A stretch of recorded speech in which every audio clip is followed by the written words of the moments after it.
35 वर्षमा नभएको चिज 35 मिनटमै नखोजौँ, त्यसलाई अलिअलि केही समय लाग्छ।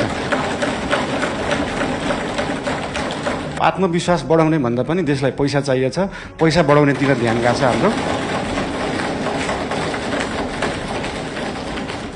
विपन्न वर्गलाई, कम्तीमा विपन्न वर्गलाई चाहिँ फ्री शिक्षा, फ्री स्वास्थ्य दिनमा हाम्रो नेपाल सरकार र हाम्रो राष्ट्रिय स्वतन्त्र पार्टी त्यसमा चाहिँ एकदमै लागेको छ। धन्यवाद।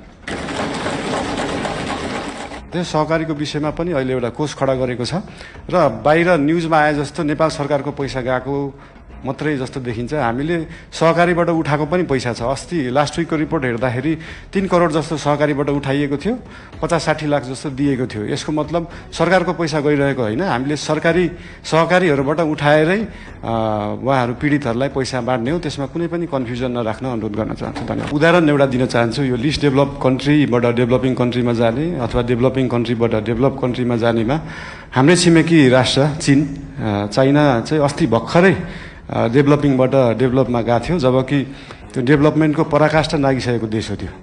यो कुराहरू चाहिँ एकदमै स्ट्राटेजिक रूपमा सरकारले सोच्नुपर्छ जस्तो लाग्छ। अहिले नै हामीले एलडीसीबाट ग्रेजुएट हुँदै गर्दाखेरि हाम्रो ट्रेडका कुराहरू, हामीले निर्यात गर्ने वस्तुहरूमा चाहिँ लाग्ने करहरू अहिले छुट पाइन्छ। हामी चाहिँ निर्यातमुखी हुनुपर्छ। देशमा उत्पादन भएको चिजहरू चाहिँ विभिन्न राष्ट्रहरूमा हामीले एक्सपोर्ट गर्न पाऊँ भन्ने हिसाबले 2 वर्षलाई त्यसलाई टारेका हौँ। त्यसलाई अहिले आत्मविश्वास बढाउने भन्दा पनि देशलाई पैसा चाहिएको छ, पैसा बढाउनेतिर ध्यान गएको छ हाम्रो।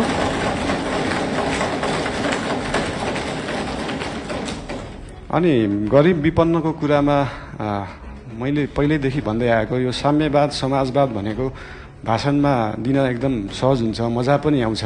तर साँच्चीकै साम्यवाद, साँच्चीकै समाजवाद गर्ने भने हाम्रो काठमाडौँ महानगरपालिकामा मेयर हुँदाखेरिको म उदाहरण दिन चाहन्छु।